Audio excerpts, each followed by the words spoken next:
lave-toi les mains, sinon tu vas choper une connerie. C'est Monsieur Série and Friends, avec ce soir Elodie, Cécile, enfin Sophie, et Florian pour m'accompagner et parler série. Ouais, c'est ce qu'on fait ici.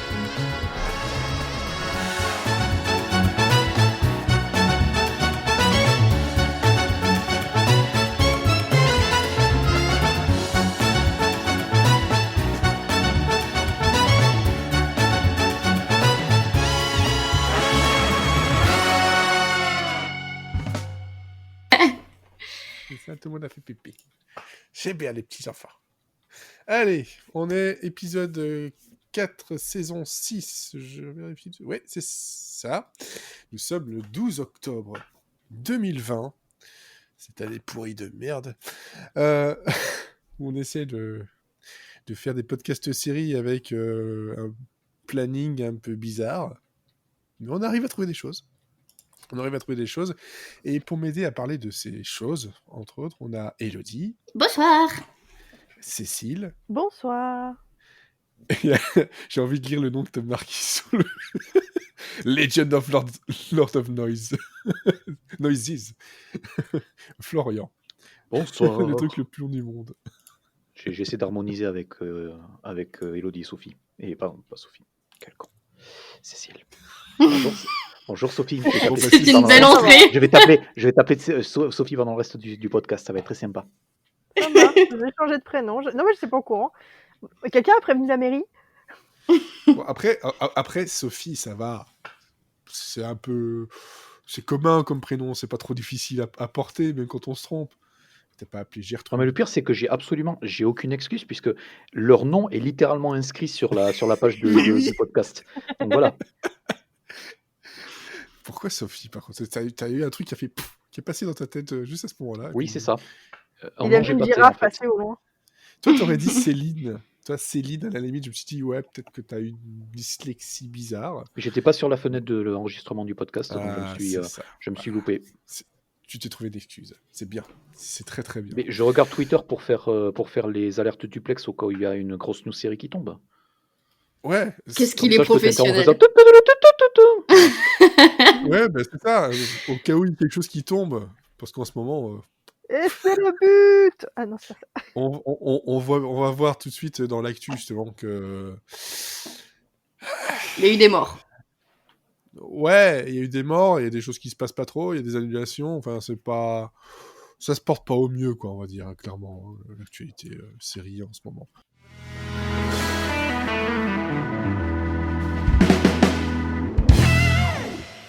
Enfin, quoique, je commence par un truc. Oui. Parce que je ne peux pas, humainement, moi, en tant que très grand fan, dont un des pseudos sur Internet est lié à cette série-là, je peux pas dire, ouais, non, j'en parlerai pas. Les Animaniacs, le retour, c'est le 20 novembre sur Hulu. Et on a eu droit à un trailer. C'est ça, la news. Pardon. Allez voir le trailer. Il est bien. Oui. Il est vachement bien, et surtout, point qui est vachement bien, c'est qu'ils avaient parlé pendant un moment d'un remaniement graphique. Globalement, à part les rendre plus nets en 16/9, ça n'a pas changé, en fait. Ou pas vraiment, parce que moi, je les vois quand même assez souvent, et la différence, elle n'est pas flagrante, donc ça va, ils l'ont pas dénaturé. Donc ça, c'est une bonne chose. Et surtout, soit j'avais loupé l'info, soit ils ont profité de ce trailer-là pour l'annoncer, mais il y a aussi le retour de Minus Cortex. Ah non, C'est Minus vous avez loupé, mais Cortex. ils ont annoncé que tous les persos sont de retour. Enfin, les segments Animanias, ils reprennent tout. Enfin, ils reprennent, je pense, tous les personnages, sauf que je pense ceux qui n'ont pas marché à l'époque. Il y en avait 2 qui n'ont pas marché à l'époque, qui ont été retirés vite. C'était pas avec l'écureuil Mindy, non?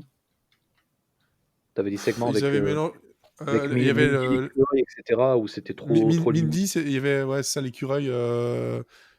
Fifi, c'est pas Fifi. Ouais, avec la voix de Florence Foresti, en fait. Ouais. Voilà, et il y avait aussi le truc avec le chien, là. Oui, c'est ça, je crois que c'était les deux, en fait, c'était ces segments-là, ouais. Toubo et Mindy, et l'écureuil Rififi. L'écureuil Rififi. L'écureuil Rififi, j'aimais bien, mais voilà. Mais Toubo et Mindy, la blague, tu l'avais une fois, c'était bon. Hein, un gros dibidou ou toutou, on s'en souvient. Moi, je m'en souviens bien parce que ça, c'est ce que j'ai retenu de ce truc-là. Il y avait un sketch ou l'autre qui était bien, mais je pense qu'il y aura aussi, on n'aura pas le squelette de Bonne idée, mauvaise idée. Oh là là, franchement, ils devraient en faire des nouveaux quand même. Hein. Oh, c'est clair, c'était le meilleur. C'est tellement bien. Bonne idée, mauvaise idée, c'est vachement bien. Non, mais il y a tellement de cultes en fait qui manquent. Enfin, il y a ça, la roue de la moralité. Oui. Voilà, quoi. Après, peut-être que ça va être ajouté plus tard. Hein. Oui, ils ont 13 épisodes et ils ont 13 épisodes en 2021 en fait. Ouais, c'est ça. Il y a de quoi faire déjà. J'ai hâte. J'ai franchement hâte parce que rien que le trailer, je me suis dit, c'est une belle promesse de, on n'a pas oublié ce qu'on sait faire, quoi. Et j'ai adoré la parodie. C'est une parodie de Jurassic Park. Mais le mouvement au tout début, je me suis dit, putain, c'est tellement bien calqué. Et on te sert une ombre de Diplodocus. C'est génial. Enfin voilà, bref, moi je suis surexcité. Par contre, pour pouvoir le voir, je pense qu'au début, il va falloir demander à notre tonton NordVPN et autres tontons VHS, hein, comme on dit. On n'aura pas le choix. Par contre, là, je suis pas super excité, mais bon, faut quand même le noter. Il y a une série Green Lantern qui a été commandée par HBO Max, et on a derrière un certain Mark Guggenheim qui est à l'écriture. Bon, Mark Guggenheim, niveau DC, voilà, il traîne avec Berlanti et sa clique. Hein, c'est toujours la petite famille. Bon, là, c'est sur HBO Max et pas sur la CW. Est-ce que ça changera quelque chose? Est-ce qu'on aura l'effet Stargirl où on aura une saison sur une autre chaîne et puis ça reviendra quand même sur la CW? Bref, on n'en sait pas grand-chose. On a là le pitch du pilote qui ont été révélés, mais ça, si vous voulez le lire, allez-y. Je vais pas vous lire ça maintenant. Tout ce qu'on sait, c'est qu'il n'y aura pas Ryan Reynolds. Oh. Non, ça, il n'y aura pas. Il n'y aura pas du tout. Bref, juste pour annoncer que voilà, DC Universe continue son expansion à la télé en allant chercher Green Lantern, celui qui... en BD, c'est sympa, mais... Et le co-scénariste de ça avec Guggenheim, ça va être un monsieur qui s'appelle Seth Grahame-Smith, qui a écrit des films que je trouve personnellement atroces. Enfin, il a surtout écrit Dark Shadows de Tim Burton, en fait, l'adaptation ciné. Il a écrit pas mal d'autres. Il a co-écrit The Lego Batman Movie, qui est vraiment très drôle, mais je pense pas qu'il était seul à la barre. Hein. Et il a aussi co-créé, et c'est un truc que j'avais totalement oublié, il a co-créé une série MTV, en fait, qui s'appelait The Hard Times of R.J. Berger. Voilà, et ça, c'était il y a 10 ans, et donc c'était autour d'un adolescent bien doté par la nature, et c'était très. Ça pouvait aller, en fait, à la limite. Ouais, j'avais trouvé ça sympa. C'était, oui, ça volait jamais très très haut, mais c'était quand même pas mal foutu. Mais c'était un espèce de nerd, mais qui cachait bien son jeu ou son service 3 pièces, on va dire. Oui. Mais, et donc du coup, ça c'est la seule série qu'il a vraiment co-créé, etc. Juste avant d'aller faire des films. Mais c'est vrai que les films, ça craint un tout petit peu du boudin. Et le truc, c'est que moi personnellement, je suis excité, mais parce que c'est Green Lantern et parce qu'ils vont avoir peut-être un budget HBO Max qui va être, on va dire, supérieur au budget effets spéciaux des séries CW. Donc du coup, tant qu'il y a un budget pour réaliser tout ça, j'ai envie de dire pourquoi pas, quoi. C'est pour ça, moi, le personnage de Green Lantern, moi j'aime bien, les comics, je les aime beaucoup, et c'est vrai que HBO Max, ils ont quand même le budget, mais bon, comme on a vu ce qui s'est passé avec Stargirl, j'ai un peu peur que ça fasse le même effet et que faille pas trop en attendre non plus, quoi. Je dis pas que Stargirl n'est pas bon du tout, au contraire, mais ils ont tendance à tester des trucs, ça marche pas trop, ok, on refile ça à la CW parce que Ouais, mais c'est différent avec Stargirl, c'est que DC Universe a carrément fermé boutique, enfin ils font autre chose maintenant, donc ils étaient obligés de, si la série devait continuer, il fallait qu'ils refilent le bébé à quelqu'un, que là, HBO Max, normalement c'est pas prévu qu'ils arrêtent le streaming tout de suite, quoi. Voilà, mais alors aussi, petit truc là, comme ça, au niveau info, je vous donne pas le plot, mais pour toujours rester du côté CW, en fait, John Deagle, que l'on connaît grâce à Arrow, hein, voilà, comme ça, il y a une espèce de, comment dire, d'easter egg par rapport à son personnage et par rapport à la Green Lantern Corps, voilà, que Guggenheim a clairement dit que ouais, c'est une ouverture justement par rapport à cet univers-là, un autre lien entre les séries CW, DC Universe et donc cette nouvelle qui a été commandée et dont on ne sait pour l'instant pas grand-chose. On attend parce que de toute façon, avec le Covid, on n'est pas prêt de voir les choses se concrétiser. Ah ouais, non, mais j'espère juste que John Deagle va pas être dans les personnages principaux de cette nouvelle série, parce que c'est pas possible. Je pense que c'est le personnage que j'aime le moins de Arrow.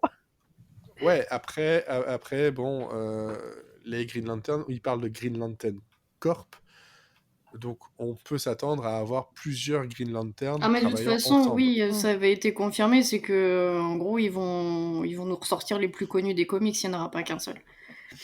Oui, voilà.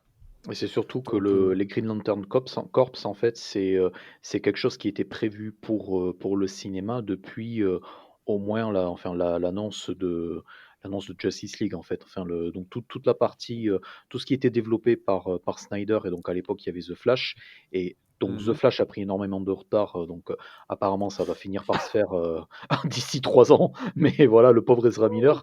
Et après, ils étaient censés développer un film Green Lantern Corps. Donc là, je pense qu'ils ont, enfin là, le fait qu'on mandait cette série-là, ils ont capitulé, ils ont dit bon ben voilà, on va essayer de voir si ça marche en série, quoi. Ouais, faut tester à voir si le personnage peut reprendre un peu, parce que c'est vrai que Green Lantern, comme je disais, niveau écran, c'est pas la grande joie, quoi. Donc de base, à vérifier et à surveiller peut-être. Autre chose qui arrive sous peu, sous peu, à l'échelle du monde, c'est sous peu, hein, c'est le 16 décembre, les 3 premiers épisodes de la saison 5 de The Expanse sur Amazon Prime Vidéo, et ensuite une diffusion, un épisode par semaine, comme ils l'ont amorcé avec The Boys, et comme d'autres l'ont amorcé avec pas mal de séries. Voilà, hein, c'est toujours, je pense, une petite raison Covid toujours derrière. Mais bon, moi, ça ne me déplaît pas d'avoir ce petit ce rendez-vous à la semaine. Ça me convient très très bien. Donc voilà, je ne sais pas si je suis le seul ici à suivre The Expanse. Oui. J'ai pas commencé. T'as pas commencé? J'ai vu que le premier épisode à mon grand jeu que j'avais critiqué à l'époque, et je n'ai jamais Ouais. été jusqu'au bout de la saison 1, et voilà, tu connais la suite. Du coup, on arrive à la saison 5 et j'ai toujours rien rattrapé. Ouais. J'espère que cette Voilà, en tout saison-là, cas. j'espère que cette saison-là, elle sera pas fantasmée dans l'esprit d'un personnage, parce que après ça aura le surnom de The Expanse, moi je rêve. The Expanse, donc je suis. Exactement. Oh là là là. Très cartésien. Attends. Voilà, effectivement. Et alors, par contre, Covid toujours, merci beaucoup. On Becoming a God in Central Florida est annulé après avoir reçu la commande de saison 2. Ben voilà, pas possible de faire le tournage, tout ça. On connaît la chanson, et hop, ben, merci, au revoir. Hein, la série, justement, qui est arrivée donc, l'année dernière, en fin d'année dernière. Bon, avec Keith Sundance, qui C'est était ça. sympathique. Et il va arriver sur Salto, quand Salto sera lancé en France. Voilà, et d'ailleurs, Salto, j'ai vu un truc passer tout à l'heure. Je crois que c'est pour le 20 Le octobre. 20, ouais, C'est ce que ça. j'ai vu aussi. Soi-disant. Ah bon, pourquoi soi-disant? Ah ben parce que c'est pas confirmé, c'est en lancement secret à l'arrache, en fait. C'est très français, j'ai envie de dire. Parce que j'ai vu un truc genre il y a 5 heures, un tweet Oui, passé c'est qui ça. Non, non, disait. c'est bien ça. Il y a selon les échos, ça serait lancé le 20 et il y a une conférence de presse qui est quelque part en fin de semaine. Mais ils confirment rien en fait. Ah oui, Ils ont tout d'accord, c'est annoncé bien. par surprise en même temps et voilà. Surprise, on arrive. C'est ça. Et là, ce n'est pas un salto, c'est un triple Lutz. En même temps, je crois que c'est la seule façon qu'ils ont de faire parler d'eux, parce que s'ils font des annonces en mode oui, on arrive dans super longtemps, les gens vont dire on s'en fout, et ça le fait pas. Alors que là, c'est ah bah tiens, ça sort, et ça va peut-être Non, mais attirer des ils curieux. avaient toujours annoncé que ça serait octobre, sauf que voilà, c'était censé être début octobre et tout. Bon, là, il y a Cannes Série où du coup ils ont une présence parce que donc pour les gens qui vont sur le site de Cannes Série Live, il y a plein de petites vidéos en fait avec les choses qui vont, enfin les programmes qui vont arriver sur Salto, donc les séries, etc. Dont On Becoming God in Central Florida et d'autres choses. Mais après, bon, c'est clair que on sait pas. Le truc, c'est qu'on sait quasiment rien de comment ça va fonctionner, s'ils vont faire payer des abonnements, qu'est-ce qui sera dispo avec l'abonnement, plein de choses, quoi. Ouais. Donc, wait and see, encore une fois. Et puis, dernier petit truc avant de passer la parole à Elodie. Juste regardez le trailer pour la saison 2 de Evil. Parce que c'est du fait maison. À grand renfort de visioconférence, de Zoom, je pense. C'est du jamais vu et c'est génial, en fait. Et c'est bientôt sur Salto aussi. Voilà. Voilà. Ça fait 2 séries voilà, que personne ne verra sur Salto. Voilà. Et ça arrive sur TF1 après. Mais voilà. Que personne ne verra sur Salto. Voilà. Je vois que tu as beaucoup d'espoir en ce Salto. Ah, mais moi, je vais y croire. Hein, je vais y croire. Mais est-ce que tu crois qu'à force de travail et de marketing, un jour, ça pourrait être un peu rapporter de l'argent? Est-ce que Salto Bank? Oui. Oh, elle revenait de tellement loin, celle-là. Oh, bah, je l'ai eu, je me suis dit, je vais essayer, on verra. Le gars, il attend 6 mois pour la caser. Non, ça y est, 6 elle secondes. parle de 6 Salto, secondes. c'est le bon moment. 6 secondes, j'ai attendu pour la casser. Oh là là. Bon, bref. Elodie, de ton côté, tu as retenu quoi niveau actu? Moi, j'ai retenu que des bonnes nouvelles avec des commandes. Toujours sur HBO Max, qui a commandé l'adaptation du comics Lumberjanes, qui est un super chouette comics, lisez-le. Puisque Warner Media a acheté les droits, et ça sera Noel Stevenson, donc qui a co-créé le comics, et qui, entre autres, a aussi travaillé sur She-Ra and the Princess of Power sur Netflix, qui sera à l'adaptation et qui va aussi produire la série. Ça sera lancé, on sait pas quand, un jour, mais ça commencera avec un premier épisode d'1 heure, qui sera scénarisé et réalisé par Stevenson. Et pour ceux qui ne connaissent pas l'histoire, eh bien en fait c'est très simple. On a 5 amies qui vont passer leur premier été dans une colonie de vacances, et elles vont découvrir que leur directrice de colo, eh ben, elle cache un très gros secret, et que c'est la clé pour répondre à un mystère très très vieux. Et du coup elles vont faire équipe, et il va y avoir plein de défis à relever, mais le plus grand pouvoir reste celui de l'amitié. Voilà. De l'amitié entre mais filles. c'est hyper chouette. Ouais. Non, mais je sais, je connais, mais je t'avouerais que là, le plus grand secret, le plus grand pouvoir, c'est l'amitié. C'est aussi fatigué que le et tout ceci n'était qu'un rêve. Oui, non, mais après, c'est pas le sujet du truc, mais bon. Voilà. Oui, je sais, la destination, le voyage, l'arrivée, tout ça. Ouais. Tout ça. Ouais. Sinon, rien à voir, mais toujours une série animée. Godzilla revient avec Godzilla Singular Point sur Netflix pour 2021. Puisque, on le sait, Netflix a déjà plusieurs séries, notamment des séries animées sur Godzilla. Ça sera fait par le studio Bones and Black Bullets Orange, qui a fait My Hero Academia, et ça viendra après, donc on a déjà Godzilla la planète des monstres et Godzilla le dévoreur de planètes. Et là, bon, on sait pas trop encore ce que ça va raconter, mais plus de Godzilla, moi contente. C'est Godzilla qui prend l'apéro, en fait. Godzilla qui prend l'apéro, en fait. T'as une série qui s'appelle Godzilla dévoreur de planètes, donc en fait c'est juste lui avec les amuse-bouches, quoi. C'est ça. Quand Elodie a dit Godzilla Singular Point, moi j'ai compris Godzilla Singalleluia. Bon, bref. Ça serait bien aussi. moi, j'ai proposé Godzilla à la plage. Je me dis, Ouais, bah ouais. il trempouille Bah les ouais. pieds, et ça lui fait bien, quoi. Ouais, Godzilla à la Maillot de plage, bain. il suffit de regarder les. Avez-vous déjà vu Godzilla Ah, Tu je l'as me jamais vu souviens pas de Non. celui-là. Enfin, c'est Godzilla qui va à la plage, et puis son truc, c'est le sketch était toujours énervé, et il faisait Godzilla, Godzilla, Godzilla en écrasant, et là, il était à la plage, et il y avait un gamin en train de faire des pâtés, et puis bon, ça l'a énervé, il l'a écrasé. Donc Godzilla. Avez-vous C'est déjà quoi vu était un Godzilla programme court qui passait dans Nulle part ailleurs, produit par Alain Chabat, ou avec la voix off de Alain Chabat, Ouais, produit par chez WAM. chez WAM, Voilà. tout à fait. Et c'était vachement bien, et j'ai le DVD, et je pense que je le regarde au moins une fois par an.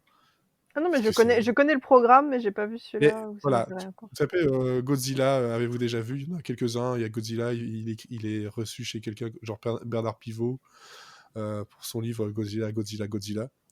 Et c'est très drôle. Et puis, voilà, c'est du Chabat, quoi.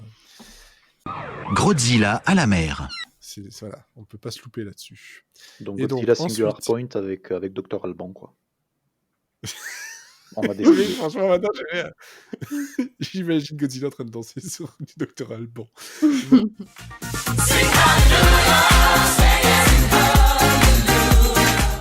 Bref. Dernière Vas-y. actu, on reste sur Netflix qui commence une nouvelle comédie, série, enfin je sais pas si c'est une comédie ou un drama, mais entre les deux. Série familiale qui s'appellera Lost Holly, et il y a quelqu'un sur Twitter qui m'a dit c'est Toy Story version Netflix. Oui, c'est un peu l'idée, je pense, où en fait... l'histoire, c'est que c'est un petit jouet perdu qui recherche le petit garçon qui l'a perdu, et je trouve ça absolument triste. Mais apparemment, c'est aussi pour les enfants, donc bon, voilà.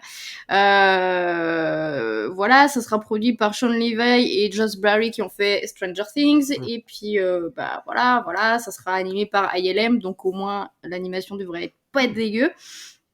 Et donc moi j'ai hâte, j'aime bien les petites séries un peu pour les enfants comme ça. En plus, Moi j'ai encore plus hâte qu'Elodie, quoi.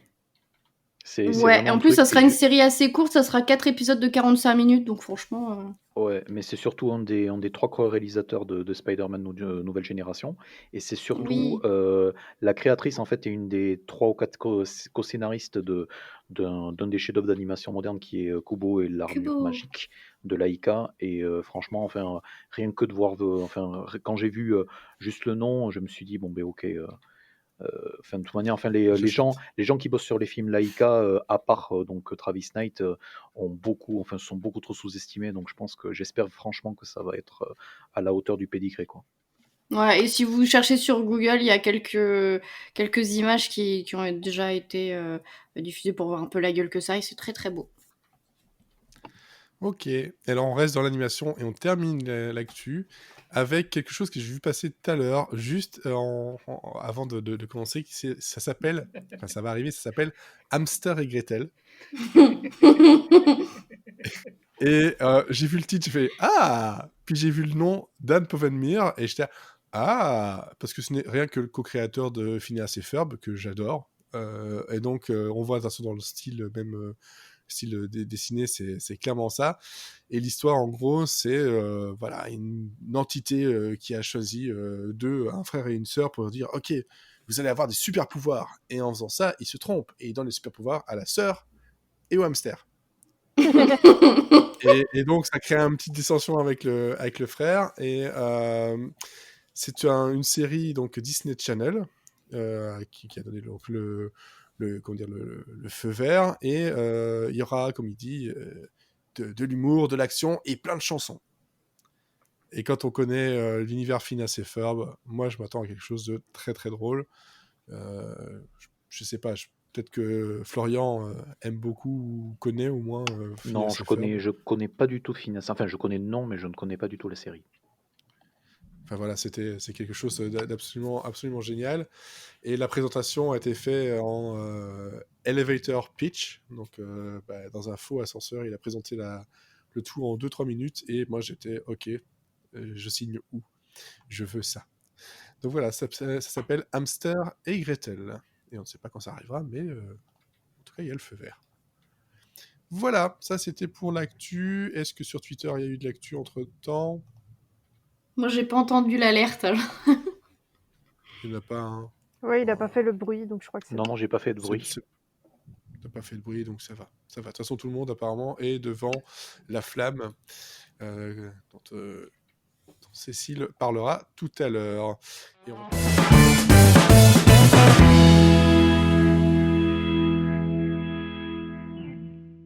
on va passer donc aux recommandations. Et comme ça, on ne râlera pas qu'on oublie de le dire après ou pendant, etc. Dans les recommandations, il pourrait y avoir ceci. Emily in Paris, Le pilote de la flamme, Magical Friendship Girl Squad, Wildlife Soulmates, Code 404, Une semaine sur deux, Away et peut-être Attier. Attier. C'est quand tu éternues, c'est ça? Pardon. C'est le monde Attier. Bref.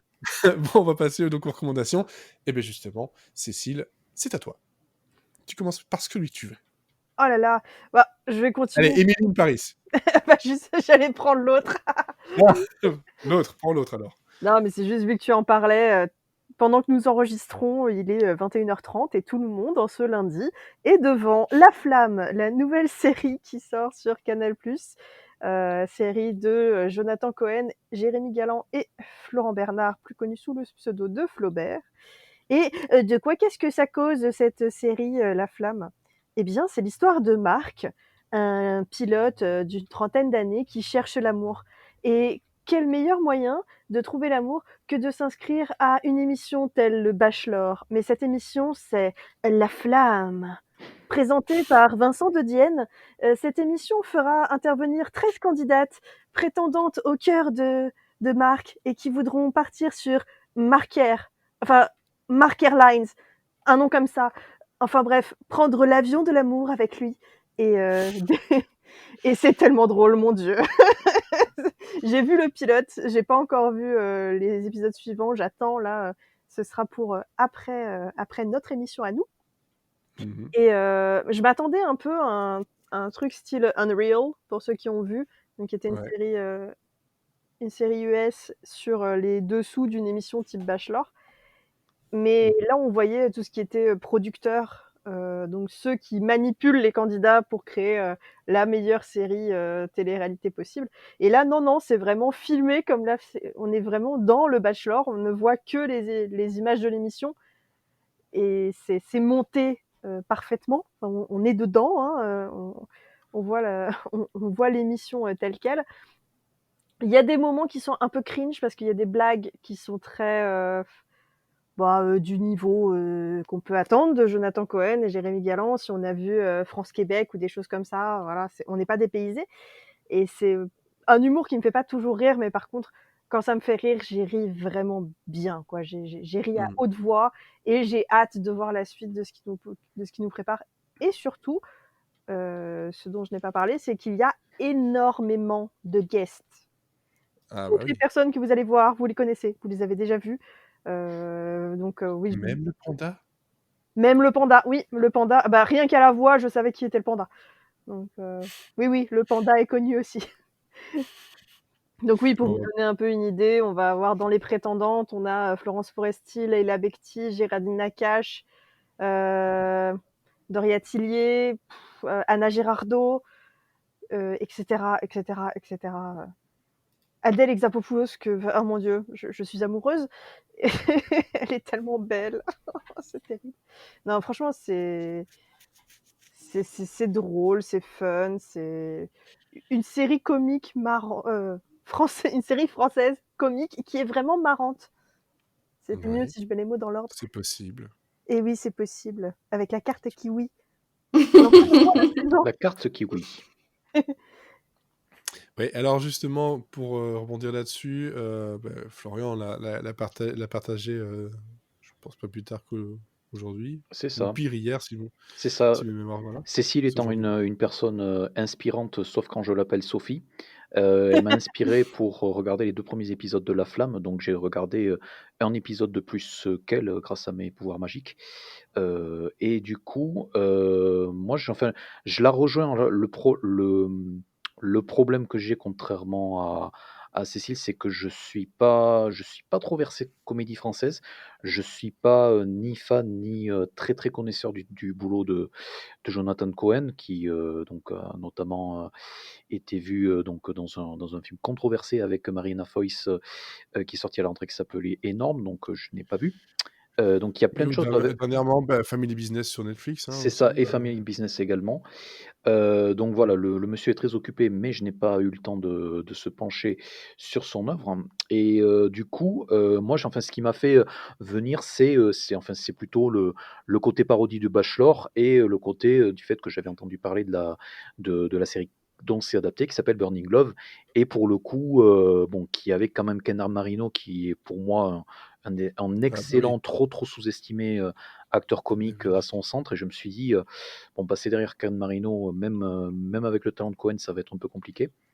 Et donc du coup, là où ils s'en sortent vachement bien, c'est que ils font dans l'humour vraiment par couche. Voilà, ils en rajoutent à fond les ballons. Donc en gros, enfin c'est très bien monté, c'est très bien rythmé, et vraiment c'est une espèce d'avalanche de gags et une avalanche de quiproquos.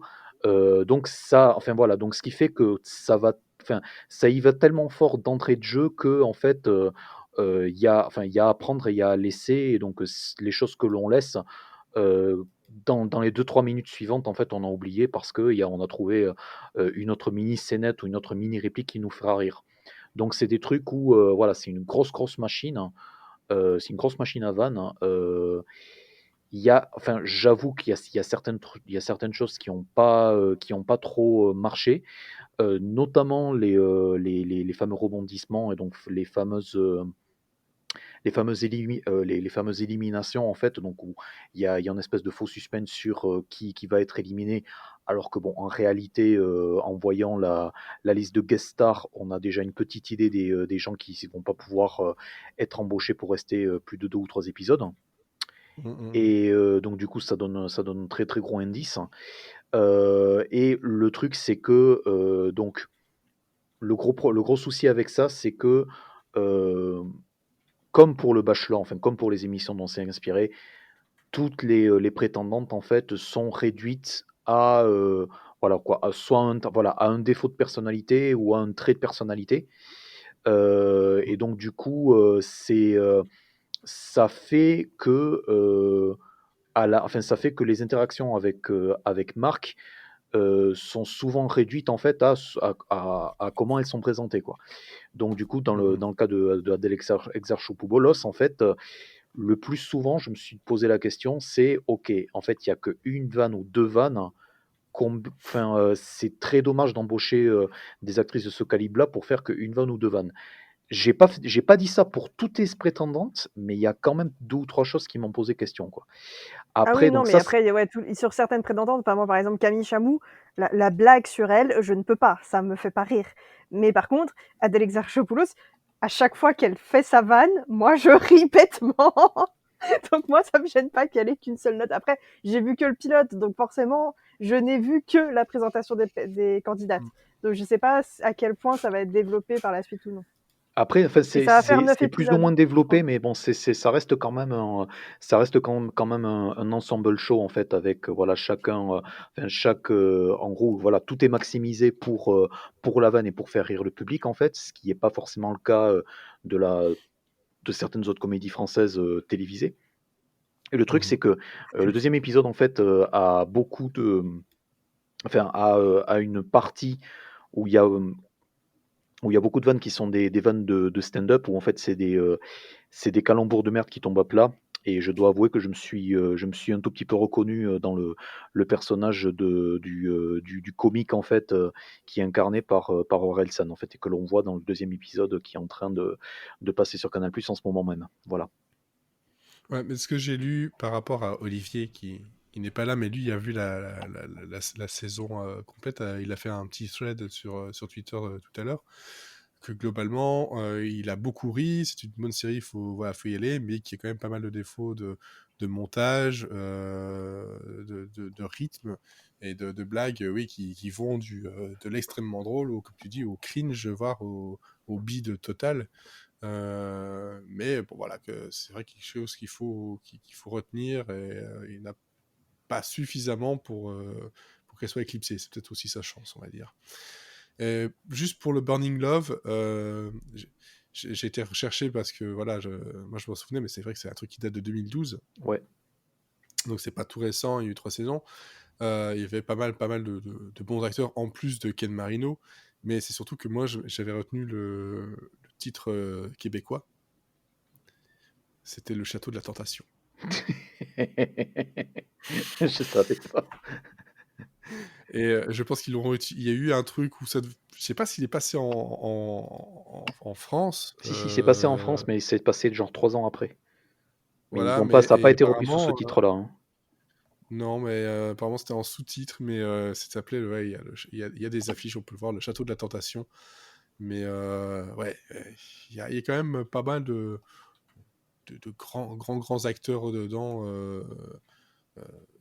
soit sur tous les épisodes, soit sur juste un ou deux. Mais ouais, je pense que maintenant on doit plus vraiment pouvoir les trouver, peut-être des extraits sur YouTube. C'est un peu compliqué, malheureusement, mais ouais, on a du Abigail Spencer qui est dedans, on a Joe Lo Truglio qui est aussi dedans. Enfin voilà, il y avait, je pense qu'il y a même, comment il s'appelle, celui qui était dans Sliders, Jerry O'Connell. Jerry O'Connell, ouais. Ouais, Jerry O'Connell qui était dedans, Adam Brody, enfin voilà. Le cast il était quand même assez fou. Et ouais, j'en ai des souvenirs assez drôles maintenant pour le revoir. Bon courage. Bon courage. C'était sur I, je crois, en plus. C'était effectivement sur I. Ouais, c'est ça. Donc, parfait. C'est une parodie du genre de truc qui passe sur I, en plus. Ok. Je reviens à toi après, Cécile. Pas de problème. Comme ça, tu pourras choisir. Florian, que choisis-tu d'abord? Alors, c'est compliqué, mais en fait, on va commencer par le meilleur et on va aller vers le pire. Du coup, il y a 2 séries en fait de court format en 6 épisodes là, Ouais. qui sont diffusées depuis cette rentrée. Donc, Adult Swim et donc son univers merveilleux qui nous a donné Rick et Morty, The Eric Andre Show et bien d'autres choses a fait des émules. Donc ça marche du tonnerre et il y a plein d'autres chaînes du câble qui se disent tiens, si on faisait un tout petit peu la même chose à notre niveau.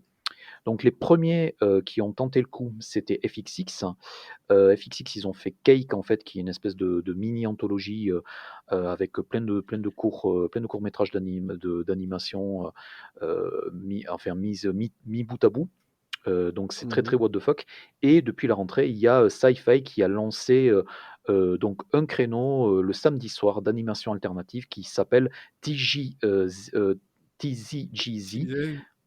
TZGZ, ouais, c'est ça. Et en fait, et donc la manière dont on nous signifie que c'est décalé, c'est qu'en fait, TZGZ, en fait, c'est Sci-Fi, mais avec une lettre en plus, quoi. C'est la lettre d'après.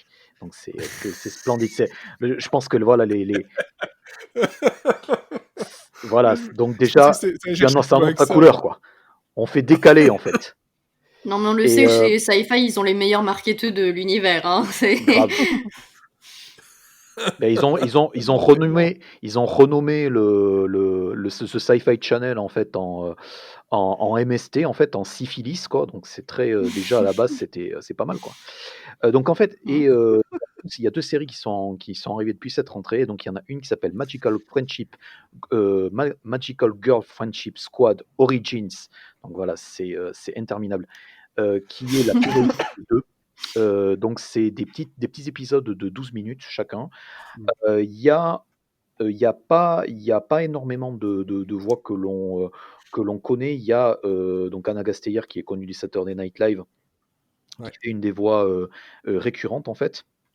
Et il y a donc une autre comédienne qui est pas très très connue, mais que j'ai beaucoup aimé dans pardon, la comédie à sketch, A Black Lady Sketch Show, en fait, qui est un truc qui est passé sur HBO, mais qui n'a pas été repris par OCS. Et c'est une comédienne qui s'appelle Quinta Brunson, et elle joue une des deux héroïnes.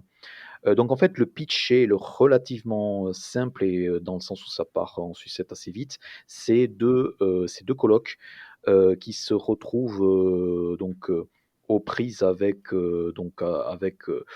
on va dire avec l'apocalypse, et qui deviennent des espèces de super-héroïnes un peu à la She-Ra, Sailor Moon en fait, et qui donc acquièrent ses super pouvoirs par une figure divine qui prend la forme d'un pandarou. Voilà. Oh. Il est Voilà. tellement mignon. C'est ça. Et donc le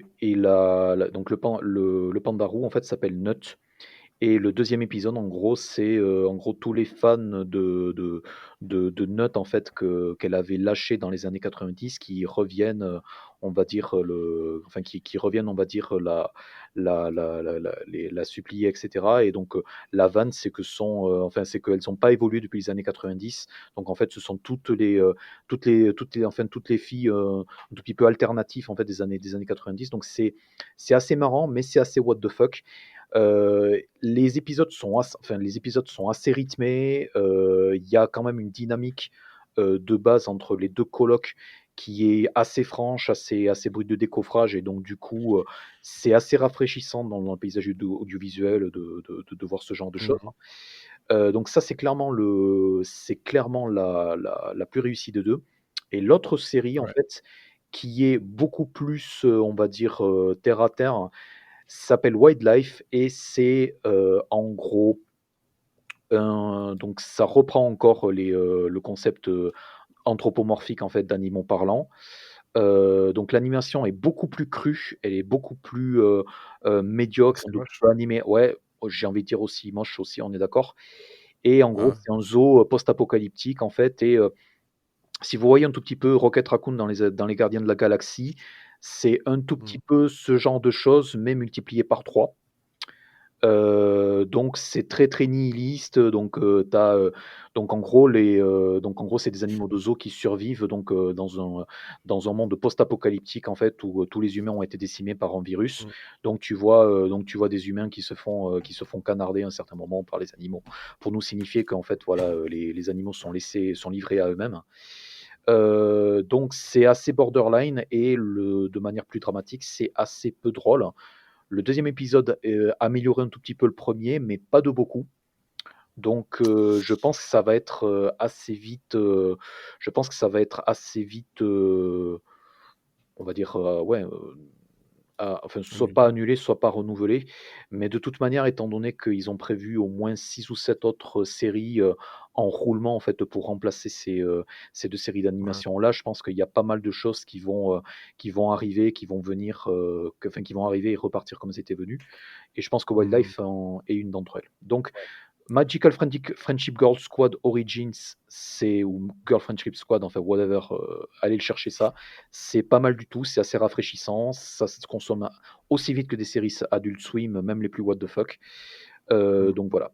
Et ma recommandation. Et alors, juste, je voulais dire un truc, quand tu disais, voilà, niveau voix, c'est vrai que le cast, je regarde, je connais, comme tu dis, Anna Gasteyer, mais il y a aussi, il y a Christine Baranski. Ben voilà, et il y a Manny Jacinto, donc de The Good Place. Donc, je suppose que c'est des tout petits rôles. Ouais, Christine Baranski, elle fait la méchante. Donc on la voit pas beaucoup. C'est des voix, c'est des guest voice, ils apparaissent pas dans les 2 premiers épisodes. Hein. D'accord. Donc, okay. ouais. Et mais c'est vrai que ça donne très envie, quand tu regardes les images, de toute façon, même purement esthétique, tu n'as pas envie de regarder le truc avec le koala psychédélique. Là. Après, j'ai envie de dire que c'est un mouvement dans l'animation adulte où, par exemple, une série comme Mr. Pickles sur Adult Swim, c'est des designs à peu près oscillés, quoi. Enfin, ça, les humains, en fait, ils sont designés de manière aussi dégueulasse que les animaux dans Wildlife, clairement, quoi. Ouais, mais après, le problème là, c'est pas tant que l'animation elle soit dégueulasse, c'est qu'il y a rien d'autre à côté pour rattraper, quoi. Donc, ouais, c'est l'humour nihiliste, bête et méchant, voilà quoi. Ouais, parce que en fait, ce genre de programme, c'est pratique parce que ça permet de lancer des petites séries et de faire connaître des talents, souvent qui viennent d'internet. Mais donc, du coup, on s'attend à voir un peu des animations un peu crado parce que c'est les débuts. Mais là, Wildlife, c'est laborieux, hein. Oui, oui. Voilà. Et donc, Soulmates, qui est Eh bien, ton prochain sur on Peacock. termine par le plus laborieux. Clairement, clairement sur le papier, c'est totalement ma came. Donc, Ah, mais pareil, je te comprends. ouais, c'est une série. J'ai vu aussi. Oui. Non, je disais, j'ai vu aussi, donc je m'attendais à ce que je me dis, j'espère que je suis pas le seul à avoir trouvé ça décevant. Enfin, voilà. Ouais. Continue, donc Soulmates. Donc, t'as vu les deux ou t'as vu les deux premiers ou juste le premier? J'ai juste vu le premier et j'ai pas envie de voir la suite. Voilà. Le Et soupir donc qui veut tout dire. voilà, c'était ma recommandation. Donc tu as fait ma recommandation t'as fait Non, ma mais voilà, recommandation à vas-y. ma place en fait. Bon, voilà. Donc on va quand même dire qu'est-ce que c'est, de quoi il retourne. Ouais, C'est une série vas-y. AMC de 6 épisodes, hein, qui a été créée par de parfaits inconnus dont j'oublie le nom, qui sont, désolé pour eux et leur famille, et qui a été renouvelée pour une deuxième saison qui fera également 6 épisodes. C'est une série anthologique qui tourne autour d'un monde qui est bouleversé par la découverte d'un procédé scientifique tout à fait fiable pour découvrir en un instant son âme sœur. Il y a un laboratoire qui a mis au point un procédé totalement fiable, où après un seul test, en fait, on découvre quelle est la personne sur Terre qui est parfaitement l'âme sœur que l'on a pourchassé toute sa vie.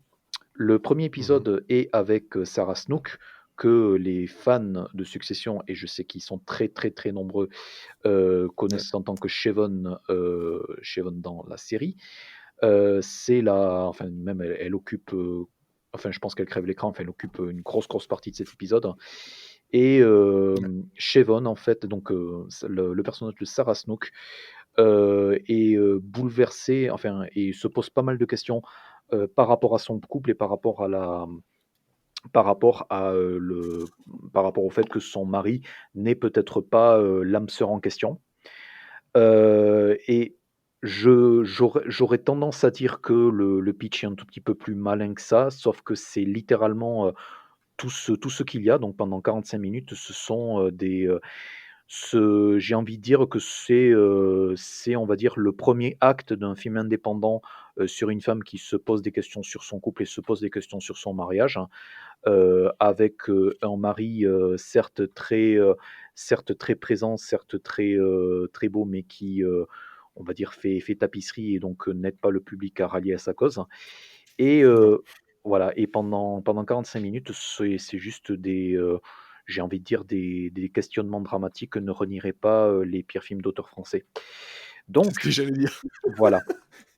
C'est à côté. Donc clairement, à partir de ce pitch-là, on nous sert on nous sert les dialogues parmi les plus insipides qui soient, avec une fin vraiment à l'avenant. Donc c'est malheureusement très vite vu, très vite oublié. Là, le gros avantage, c'est que la série débarque après une série Netflix qui s'appelait Osmosis et qui est repartie aussi vite qu'elle est venue et qui fonctionnait à peu près sur le même procédé. Sauf que Osmosis essayait à peu près de développer un certain délire autour de sa mythologie, pas mal de mystères, pas mal de dysfonctionnements du logiciel qui permet enfin pas du logiciel, mais du système qui permet de trouver l'âme sœur. Donc à la base, c'était peut-être, enfin, et aussi j'ai trouvé malheureusement Osmosis beaucoup mieux réalisé que le premier épisode de Soulmates. Donc en gros, il y a pas beaucoup de qualité à y retrouver. Le deuxième épisode paraît encore plus chiant que le premier, donc c'est aussi pour ça que je me suis arrêté. Et la série, pour l'instant, n'a pas été acquise sur la France, même si j'ai l'impression que Amazon Prime peut-être fera débarquer la série plus tard dans l'année, qui sait. Ouais, peut-être, effectivement. Par contre, quand tu disais, ouais, on sait pas, là, les créateurs, on connaît pas trop ce qu'ils ont fait. Sur la fiche de la série, il est clairement écrit par le co-scénariste, enfin les co-scénaristes gagnants de Emmy de Black Mirror et Stranger Things. Tu dis, quand ça commence comme ça, moi ça me fait toujours rire, c'est comme sur les DVD avec par le producteur de machin. Et qu'est-ce que ça peut apporter comme plus-value, d'autant plus que le pitch, moi, il m'a fait penser à un épisode de Black Mirror qui parlait déjà un peu de cette application, clairement. Et puis de voir le nom, le co-scénariste, enfin, un des co-scénaristes de Black Mirror, Stranger Things, ok. Puis je me dis, bah, pourquoi pas après, c'est une anthologie, pourquoi pas, ça peut être sympa. Mais comme tu dis, le premier épisode, je me suis dit, franchement, on était à 2 doigts d'avoir un film d'auteur français où on se fait chier et la personne aurait été derrière une fenêtre avec de la pluie, avec le bruit d'une horloge. C'était un sketch des Inconnus. Oui. Et c'est Voilà, et même au niveau de la réalisation, c'était enfin, il y a une autre série AMC qui s'appelle Humans en fait, qui voilà, qui a duré 2 ou 3 saisons. Et j'ai vraiment l'impression que ça a été commandé un tout petit peu avec ça, où les mecs de AMC se sont dit tiens, on veut des séries qui interrogent un tout petit peu notre société, etc. Et donc, et j'ai vraiment beaucoup pensé à une espèce de facsimilé de la réalisation de Humans ouais. en fait. Et donc c'est ça, le truc c'est que la série est totalement insipide, à la fois en termes de scénario, mais aussi en termes de réalisation. Il n'y a rien pour se démarquer, quoi. Non, c'est vrai. C'est assez dommage. Enfin bref, à oublier.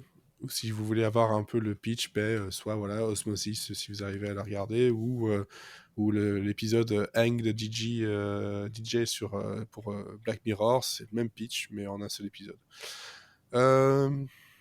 Alors, on va passer... Hop, bah à moi en fait.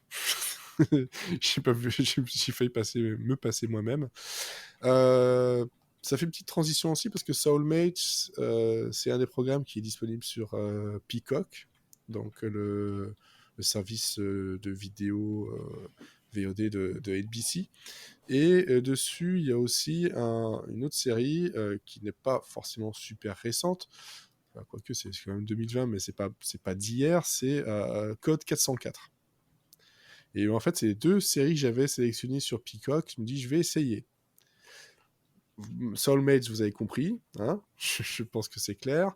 Par contre, Code 404, c'est une série qui vient de Sky One, donc c'est une série anglaise.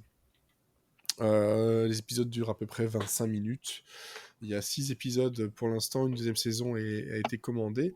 Et ça nous parle de quoi? Ça parle en fait dans un futur plus ou moins proche, ils ne donnent pas vraiment la date. On a les détectives John Major et Roy Carver qui, en fait, c'est des super flics, c'est un super duo de flics. Et au cours d'une enquête, il y en a un des deux qui se fait buter. Voilà, paf, John se fait buter et ils arrivent c'est dans le pitch, donc c'est pas du spoil, c'est dans le pitch, c'est comme ça, ils arrivent à le ressusciter en lui intégrant une intelligence artificielle. Donc c'est sur base du pitch, on peut croire que c'est une série de science-fiction assez sombre, etc. C'est de l'humour noir anglais. Et c'est de l'humour dans tous les sens, tout le temps. Plus une enquête policière qui est quand même franchement bien foutue. J'ai regardé ici les 6 épisodes quasiment d'une traite. Avec niveau acteur, on a Daniel Mace et Stephen Graham. Voilà. Moi, je connais pas trop parce que vous savez, moi, les séries anglaises. Alors, Stephen Graham est un immense acteur anglais qui a été éclatant, notamment dans Boardwalk Empire sur HBO. Je crois que c'est lui qui jouait Al Capone, si je ne m'abuse. Et il a aussi été extrêmement brillant dans le dernier film de Scorsese, Irishman, où il tenait la dragée haute à Pacino et Pesci. Et il joue dans une série qui vient de débarquer sur Arte, qui a été primée à série maintenant, qui s'appelle The Virtues, où il joue un alcoolique repenti. Voilà, exactement. Et là, en fait, oubliez ces rôles-là. C'est parce que c'est le côté pince sans rire qu'il peut avoir, mais dans une série à l'humour bien british comme il faut, comme je peux aimer, hein. Ça arrive. Qu'est-ce qui se passe? Saison 6, je regarde des séries anglaises. Mais non, franchement, c'est bien réalisé, c'est bien joué. L'humour en décalage dans les dialogues est là, même dans les situations.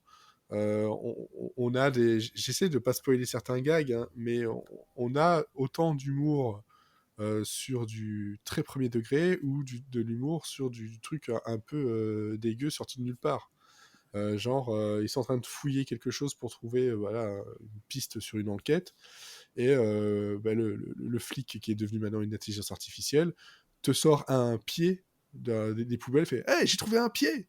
C'est vachement cool. Et puis alors, ah ouais, ça peut être vachement intéressant. Ouais, on peut faire des empreintes peut-être avec l'ADN, on peut savoir d'où ça vient. Et ils sont en train de parler là-dessus avec le pied toujours en train de le trimballer. Genre, il n'est pas dégoûté du tout, il met ses doigts dessus, il n'y a pas de souci. Et puis il dit, ouais, ça va pouvoir relancer notre super duo et dans le commissariat, ça va nous aider. Et il fait, ouais, vas-y, tape-en 5. Et là, le gars, donc détective Roy Carver, joué par Stephen Graham, fait un high five et l'autre, il lui fait un high five, mais avec le pied du mort. Donc voilà, c'est une image complètement décalée et il y a des moments où je me dis, ils vont pas le faire. S'ils le font. Et c'est 6 épisodes pour l'instant disponibles. Je pense pas que ce sera disponible ailleurs. Donc c'est Sky One et donc Peacock ici. Est-ce que ça sera disponible ailleurs? Je n'ai pas vu d'informations là-dessus. Donc ça. Pour le moment, non. Pour le moment, il y a plein de. La seule série Peacock qui a été annoncée pour la France, c'est Brave New World sur Stars Play.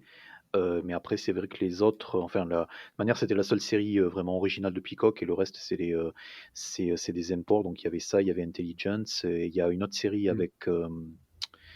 Il y a une autre série avec Amy Rossum qui est censée débarquer avant la fin de l'année, qui s'appelle Angeline. Voilà, Angeline, c'est ça. Voilà. En tout cas, ben voilà, moi, Code 404, je suis venu pour le côté humoristique, je suis resté pour ça, et l'enquête qui est somme toute bien ficelée, et donc en même temps très drôle. Par contre, Soulmates... Passez votre chemin. Passez votre chemin totalement. Alors, Elodie, toi, pendant que tu étais partie, tu étais away. Quel enchaînement. Ah, j'essaye. Oui, et ben moi j'ai regardé effectivement Away, c'est un drama de science-fiction, ça a été créé par Andrew Hinderaker qui a dernièrement travaillé sur Penny Dreadful et sur Pure Genius, et c'est disponible sur Netflix. Alors de quoi ça parle? Eh ben on y suit le premier équipage qui va vers la planète Mars. Et donc à la tête de cet équipage, nous avons le commandant Emma Green, qui est jouée par Hilary Swank, et elle supervise une équipe internationale. Donc on a plusieurs personnes, on a le docteur Lu Wang qui est joué par Vivian Wu, qui du coup représente la Chine. On a Misha Popov joué par Mark Ivaner qui est là pour la Russie. On a Ram Arya joué par Ray Pantaki pour l'Inde et le docteur Kwesi Westberg Aban qui est joué par Atto Esando pour le Ghana. Et donc la série, elle va s'intéresser à plusieurs aspects de ce voyage. Bah, forcément, déjà, il y a la conquête spatiale, hein, forcément, on s'y attend un petit peu. Voilà, surtout que, ça va être le côté un peu technique, parce que forcément, grosse surprise, tout ne va pas se dérouler comme prévu.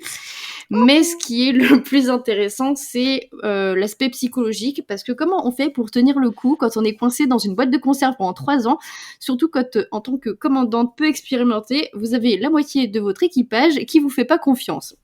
C'est compliqué. À côté de ça, on va aussi s'intéresser à ce que les astronautes ont dû laisser sur Terre, surtout leur famille. On le voit très tôt dans le premier épisode avec Emma qui va devoir choisir entre partir sur Mars ou revenir sur Terre parce que son mari a de gros problèmes de santé et que sa fille est débordée par les événements. Et pourquoi j'ai aimé? Pour toutes ces raisons, parce que déjà c'est très beau, les effets spéciaux ils sont vraiment magnifiques, c'est à la hauteur de ce que le scénario veut proposer. C'est le genre de truc qu'on aimerait pouvoir voir sur grand écran au cinéma.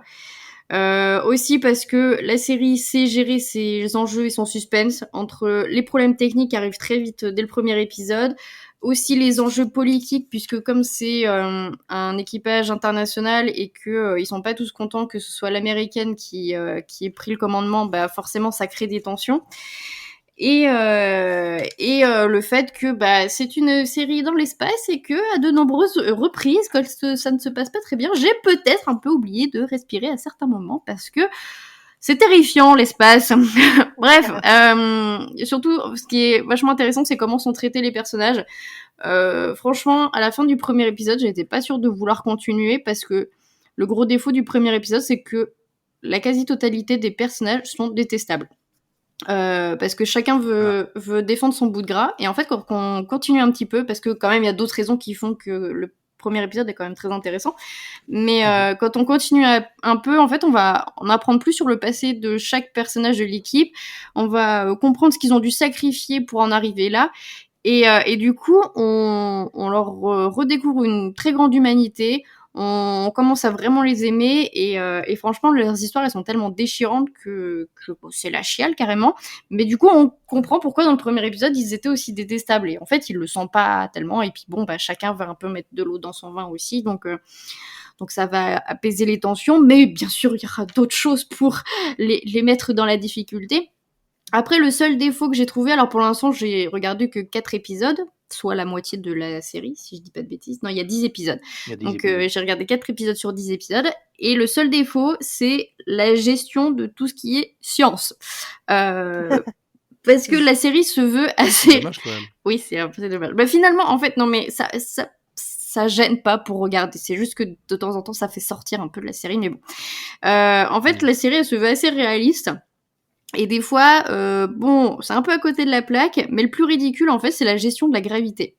Alors d'un côté, c'est chouette que la série veuille intégrer le problème de la gravité, parce que dans bien des films et dans bien des séries, on se fait pas chier quand les personnages sont dans une station spatiale, et on fait en sorte que la station spatiale soit capable de générer de la gravité comme sur Terre, et puis voilà, c'est beaucoup plus facile.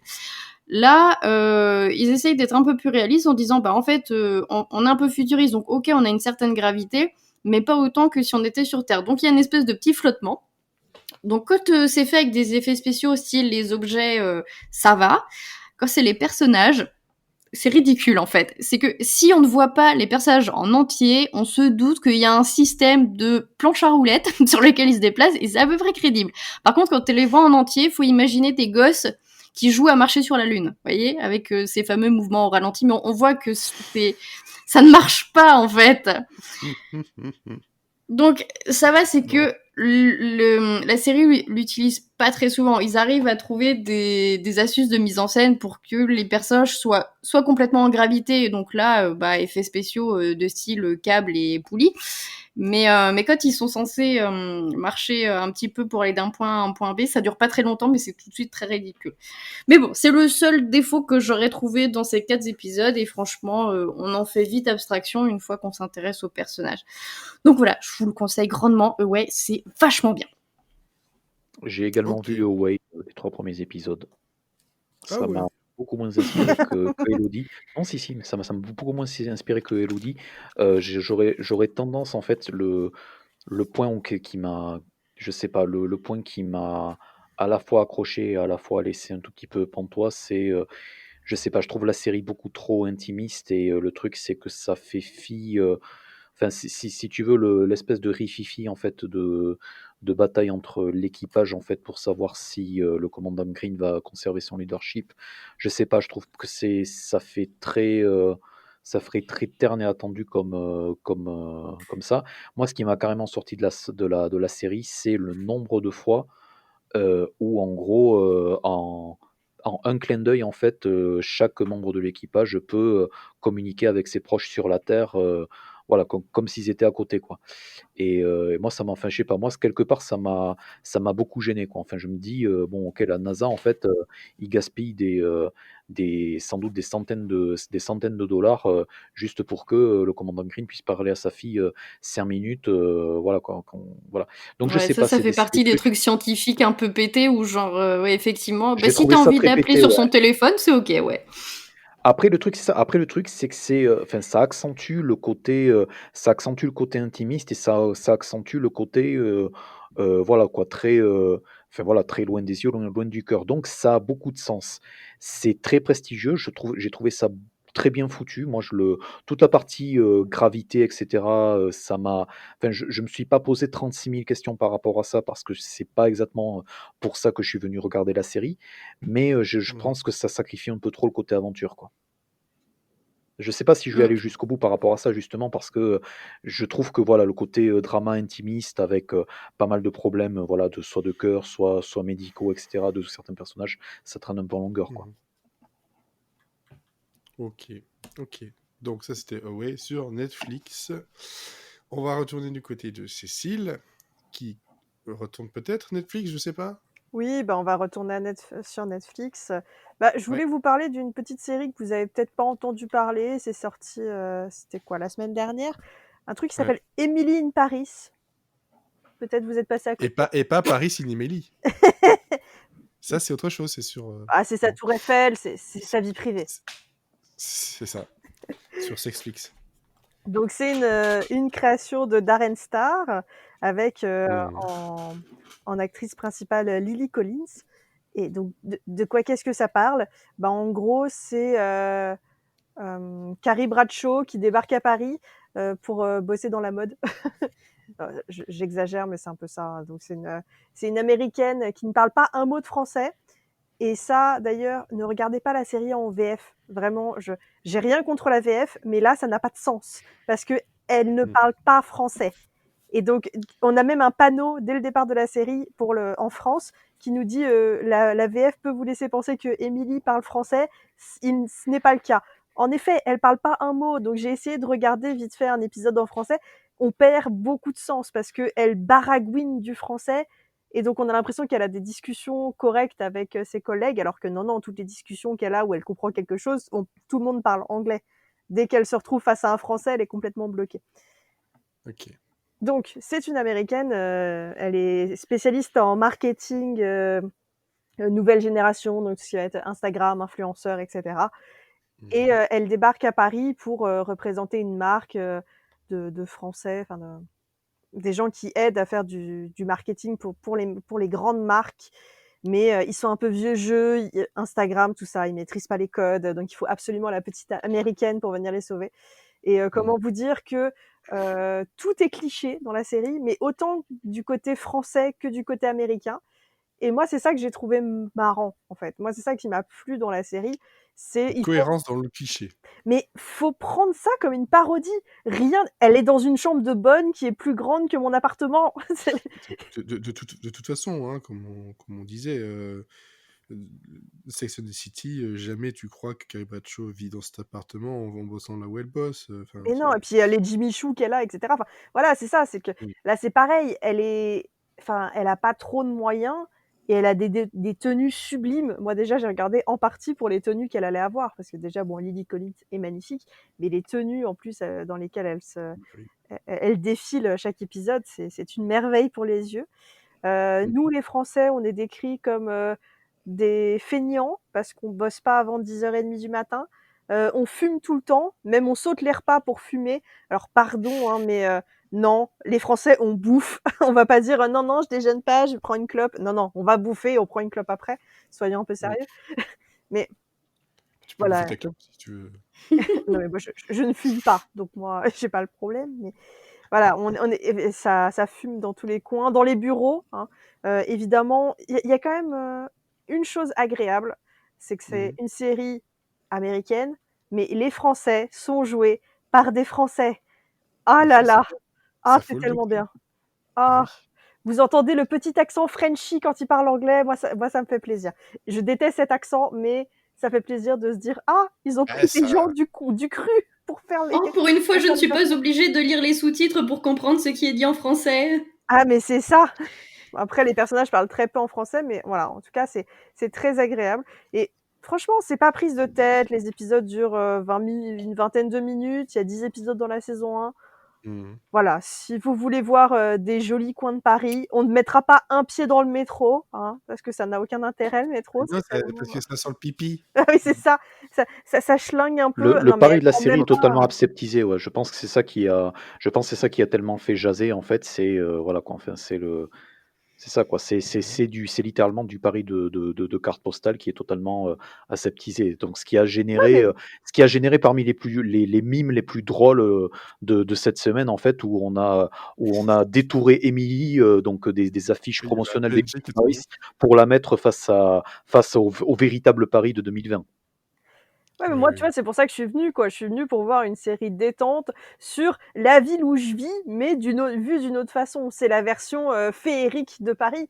Et moi, ça me va, j'étais venue pour ça, donc moi, ça m'a très bien convenu. Si vous savez pourquoi vous venez, Emily in Paris, vous pouvez vraiment trouver ce que vous voulez dedans. Et je pense que vous l'avez vu pareil tourner un petit peu partout. Il y a une petite pique sur Gossip Girl qui m'a fait exploser de rire parce que c'est inattendu. Bon, maintenant un peu moins vu que le même tourne pas mal, mais moi j'ai bien ri quand on voit un vieux monsieur qui s'intéresse à Gossip Girl. Ça, Ouais. ça détonne un peu. C'est tous les parties clichés, etc. Moi, à chaque fois que je voyais un tweet ou quoi sur le côté cliché, j'avais, et puis je l'ai eu en plus de ça dans ma playlist, le sketch des 2 minutes du peuple sur le film à la française. Et en fait, le film à la française, ils sont tous en train de bouffer ou de baiser. Et donc, dans toutes les scènes, on les entend en train je sais pas, de travailler avec les couverts, les assiettes et tout ça. Mais même à un moment donné, tu sais, on est au bureau, t'es plus obligé de faire de bruit avec tes assiettes, ou dans la rue, t'es pas obligé non plus. Et puis, ça finissait toujours par des jeux de mots sur mais quand est-ce qu'on baise, jusqu'à avoir un mouton qui rentre et qui fait baise. Donc, moi, le 2 minutes du peuple, ce sketch-là, il est génial. Et je me suis dit, ben voilà, en fait, ça, c'est le cliché. C'est le cliché à 100%.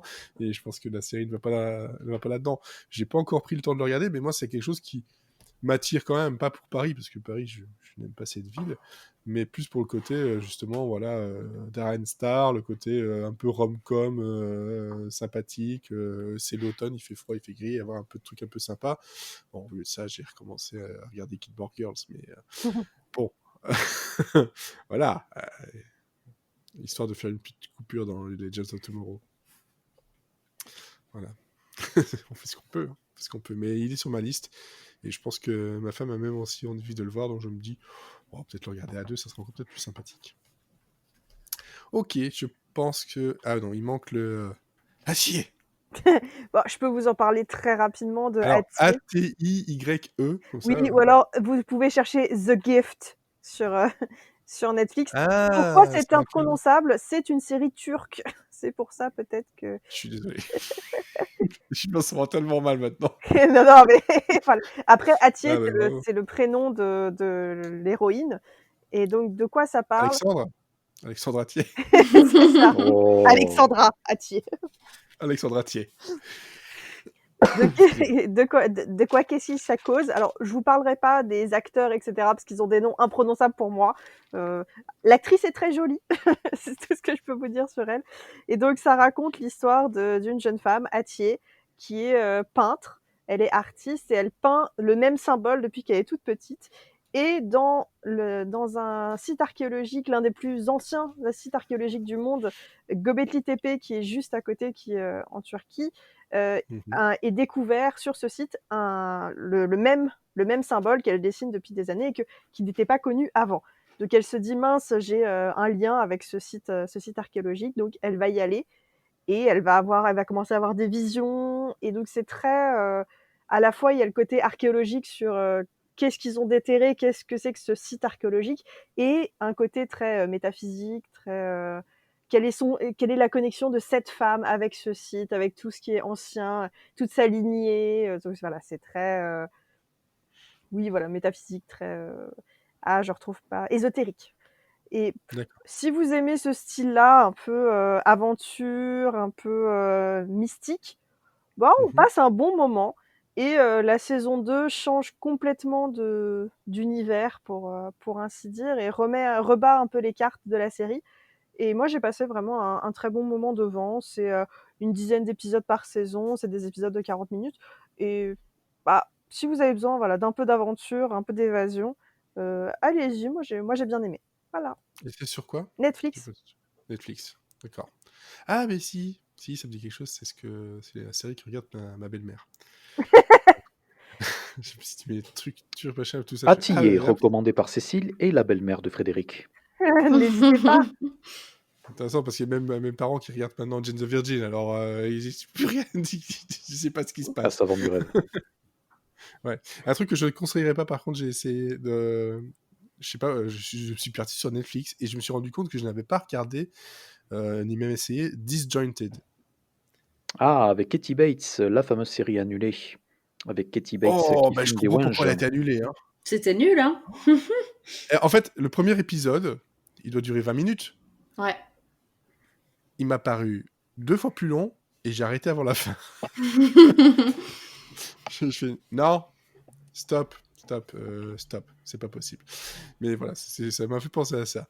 Bon, alors pour le petit résumé, donc on avait Atier et Emily in Paris qui sont sur Netflix. On a donc La Flamme qui est sur Canal+ depuis donc le 12, donc ce soir, au moment où on enregistre. Donc c'est un épisode par semaine, c'est ça ? 3. 3 épisodes par semaine. 3 épisodes par semaine, donc sur Canal+ et sur MyCanal pour le récupérer en replay, je suppose. C'est ça.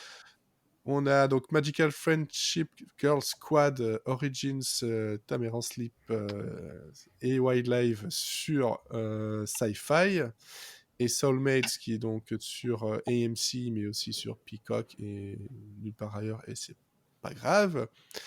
On a Code 404 qui est sur donc Sky One et 400 et Peacock aussi. Et j'en ai oublié une, voilà, je vais devoir marquer. Et Away donc qui est sur Netflix. Et rapidement, une semaine sur 2 qui est arrivée donc ce soir sur la RTBF, la première chaîne, aussi en replay sur Ovio. Je pense pas que ça passera ailleurs pour l'instant, en tout cas. C'est une série façon capsule, genre un peu scène de ménage ou parents en mode d'emploi. C'est 3 minutes entre la météo et le journal, et ça nous parle de quoi ? De famille recomposée. Voilà pourquoi une semaine sur 2.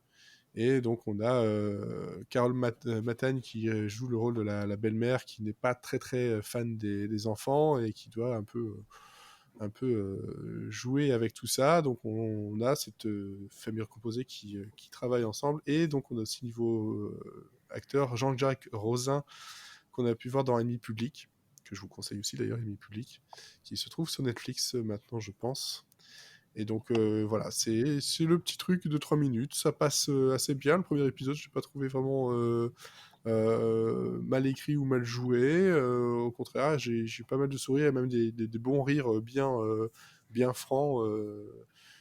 Cette souris morte va me hanter encore un petit peu, mais c'était bien drôle.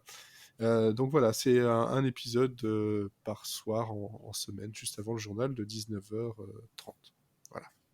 Comme ça, pour ceux qui nous écoutent en Belgique, et vu qu'on a été premier pendant un moment, je pense qu'on nous écoute. Hop là, on se la pète un peu. Premier pendant 3 jours, quand même. C'est pas mal. C'est pas mal du tout. Bon, je pense que là, on a fait plus que le tour de tout ce qu'on avait à dire. On est, de toute façon, le temps imparti est écoulé, comme on dit. Merci à Florian, Elodie, Cécile de m'avoir accompagné ce soir. Et Sophie, par un moment. Et où était Marc ? Oh dans La Flamme. Dans La Flamme. Voilà, la boucle est bouclée. Ouais, c'est ça, c'est pas Marc et Sophie, hein, le vieux. Marc et Sophie. Ah, quand même, merci. Ah, quand même. Mais laisse pas tout seul. C'était mauvais, mais au moins la chanson, tu l'avais en tête. Le mot de la fin, Florian. Voyelle. Cécile. Consonne. Élodie. Le compte est bon. Oh, merci, ouais, je me tombe. 20 et 20 pour les inconnus encore. Je reste dans les inconnus. Moi, j'aurais dit Motus. Ouais, ou Motus, hein, la boule noire, hein, qui n'est pas qu'une chanteuse. C'est le laboule africain. Non, mais la boule noire, je sais plus comment s'appelle encore sa chanson, mais bref. Aimer d'amour, je crois, c'est un truc comme ça. Vous cherchez ça c'est un truc des années 80. Voilà, vous allez l'avoir en tête, ceux qui la connaissent. Bon, allez, on vous souhaite en tout cas de bonnes séries, ce qui reste, ou ce qui arrive, ou ce qui arrivera peut-être. Bonnes semaines, bonne écoute. Et puis surtout... Bon Jovi! Merci, quand même. Bon.